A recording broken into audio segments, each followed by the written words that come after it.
Hello guys, so ngayon ay magsasaing tayo. Kaso, ayan, panis na naman yung kanin. Kaya ito na lang yung gamitin natin. Ito guys, oh. Nga natin.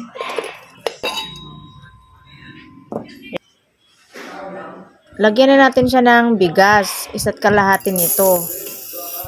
Tapos, hugasan natin. Then, isa lang na natin. Kung malaki ito, hindi kasya yung ating kaldero, papatungan natin na lang ng ganyan. Tapos, yan.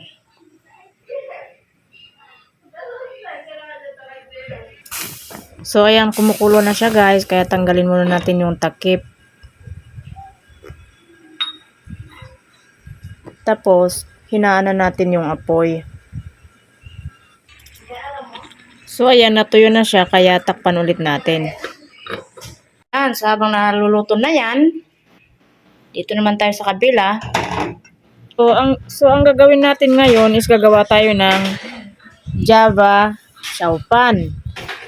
So, unahin natin itong igisa itong garlic at saka onion. O, tingnan nyo naman yung lutuan ko. Kapartner pa rin ng ating kaldero.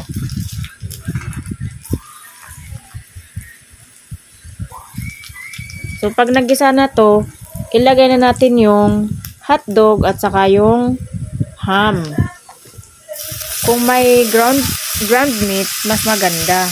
Wala kasi ako nun, kaya ito na lang gagamitin ko.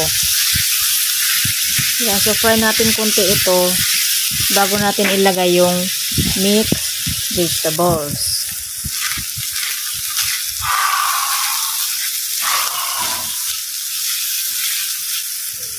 Ayan, ilagay na natin yung ating mixed vegetables.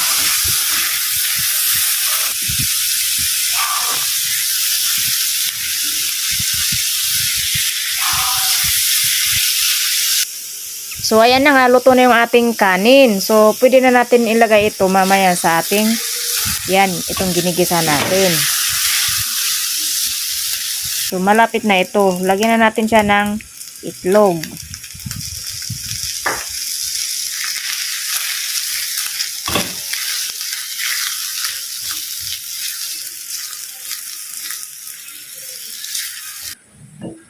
Yan, ilagay na natin yung ating kanin. Tamang-tama lang oh. Pang isang tasa lang to. Tapos haluin natin.